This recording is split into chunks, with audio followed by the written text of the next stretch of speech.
Seseorang terbangun di sebuah klinik dengan tubuh lemah, kulit yang memucat, disertai luka suntikan yang tampak di beberapa titik. Ia masih belum ingat betul apa yang terjadi. Ini adalah cerita di balik dunia farmasi, sebuah dunia yang tidak hanya tentang penyembuhan. Ia adalah kekaisaran raksasa bernilai miliaran dolar yang beroperasi di antara persimpangan sains, laba, dan kuasa. Di belahan dunia yang makmur, para investor mendanai pengembangan obat. Ketika sebuah perusahaan farmasi mengembangkan obat baru, perjalanan dimulai dari laboratorium menuju tubuh manusia melalui serangkaian uji klinis yang ketat. Secara ideal, proses ini dibagi menjadi 4 fase utama, yang masing-masing dengan tujuan dan skala yang berbeda. Fase 1 adalah uji pertama pada manusia yang biasanya melibatkan 20 hingga 100 relawan sehat atau pasien guna menilai keamanan dan dosis obat. Di fase ini, peneliti mengamati bagaimana sebuah obat berinteraksi dengan tubuh, menentukan seberapa besar dosis yang dapat ditoleransi, serta mencatat efek samping awal. Dan hasilnya, sekitar 70% obat lolos fase 1 ke fase berikutnya. Fase kedua dilakukan terhadap ratusan pasien yang menderita penyakit target. Tujuannya adalah menguji kemanjuran atau efikasi awal, serta terus memantau efek samping. Biasanya, fase ini berlangsung beberapa bulan hingga 2 tahun. Data dari fase 2 ini membantu merancang studi lebih besar selanjutnya, namun hanya sekitar sepertiga atau kurang lebih 33% obat yang berhasil lanjut ke fase ketiga. Di fase ketiga, uji skala besar melibatkan antara 300 hingga 3.000 pasien dan sering di banyak pusat atau berbagai negara selama 1 hingga 4 tahun. Obat diberikan pada populasi luas untuk memastikan efektivitas pada kondisi yang dimaksud, serta mendeteksi efek samping jarang yang mungkin terlewat di fase sebelumnya. Hasil dari fase ini menjadi basis dari persetujuan regulatori. Namun ini memiliki rintangan yang cukup tinggi, di mana hanya sekitar 25 hingga 30% obat di fase 3 yang sukses hingga mendapatkan izin edar. Lalu fase terakhir, yaitu fase 4 yang disebut juga sebagai surveillance pasca pemasaran, berlangsung setelah obat disetujui dan dipasarkan. Ribuan orang pengguna nyata dimonitor untuk keamanan jangka panjang serta efektivitas dalam populasi umum. Fase ini kerap mengungkap efek samping langka atau risiko baru karena skala pemakaian yang lebih luas. Setiap fase uji klinis dirancang dengan protokol ketat serta persetujuan etik. Para peserta menandatangani informat konsen atau persetujuan setelah informasi yang menjelaskan tentang prosedur, potensi manfaat dan risiko, termasuk kemungkinan efek samping serius hingga kematian. Namun, di balik kerangka ilmiah ideal ini, terdapat realitas getir tentang siapa yang menjadi peserta dan mengapa mereka bersedia melakukannya. Pada praktiknya, relawan uji klinis kerap berasal dari kelompok miskin atau rentan.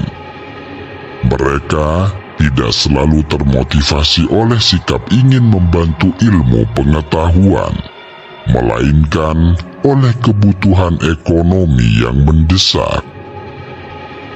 Para pakar biotika mencatat munculnya ekonomi bayangan uji obat, tempat di mana orang-orang berpenghasilan rendah, mahasiswa terlilit utang, imigran tanpa dokumen, hingga tunawisma direkrut menjadi subjek penelitian demi upah yang relatif kecil. Di Amerika Serikat misalnya, banyak orang yang disebut sebagai guinea pig profesional atau kelinci percobaan profesional yang berkeliling dari satu uji klinis ke uji klinis berikutnya sebagai mata pencaharian. Sebuah laporan menyebut industri telah membentuk underground drug testing ekonomi atau ekonomi bawah tanah uji obat yang sebagian besar pesertanya adalah kaum papa dan kelompok marginal yang tidak memiliki perlindungan layaknya pekerja formal. Mereka bersedia menjadi objek percobaan dengan satu alasan bernama uang, karena memang penyelenggara uji klinis membayar kompensasi sebagai imbalan waktu serta ketidaknyamanan partisipan. Namun, dengan nominal yang diatur agar tidak terlalu besar sehingga dianggap membujuk secara tidak etis. Ironisnya, imbalan seadanya ini justru memastikan bahwa hanya orang yang sangat membutuhkan uang yang bersedia mengambil risiko. Dengan menawarkan sejumlah uang tetapi tidak cukup untuk memenuhi kebutuhan hidup, industri obat memastikan bahwa yang paling miskinlah yang ikut uji coba. Kata Dr. Carl Elliot, seorang profesor biotika, seraya menegaskan bahwa itu bukanlah sekedar bujukan, melainkan sebuah eksploitasi.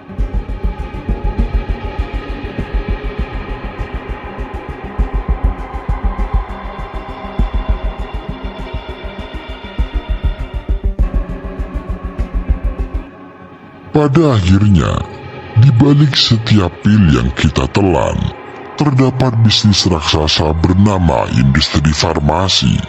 Perusahaan-perusahaan farmasi multinasional termasuk entitas paling kaya di dunia, dengan pendapatan dan keuntungan fantastis setiap tahunnya.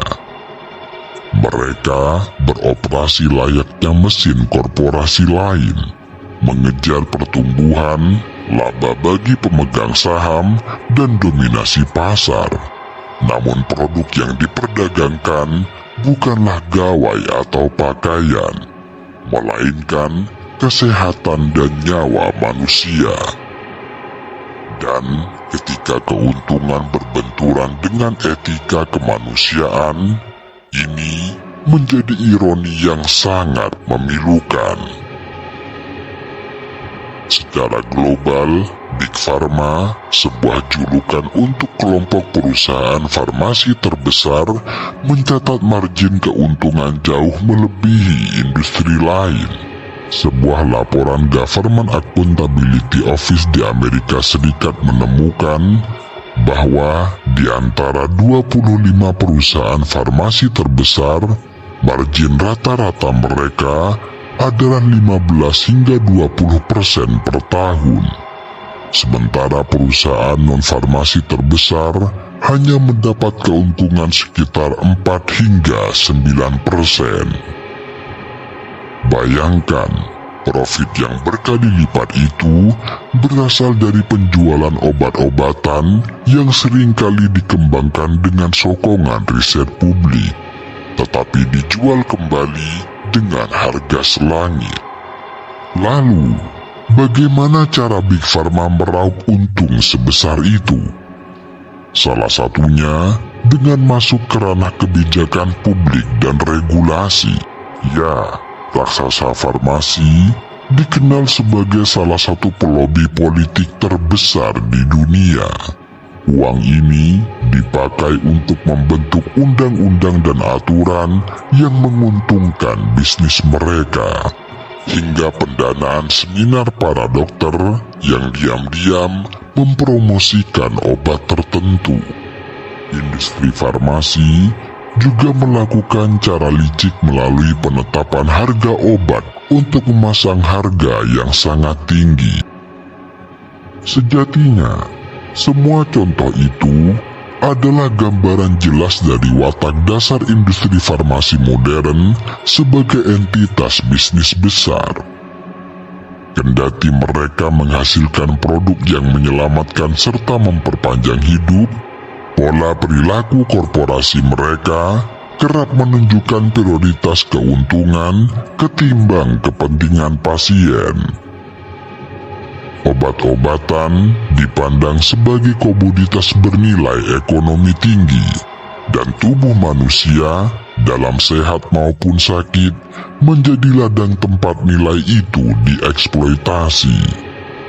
Artinya, terdapat penyakit lakus yang menggerogoti nurani sebagian pelaku industri. Penyakit apatis yang membuat pemangku kepentingan tidak melihat manusia sebagai manusia.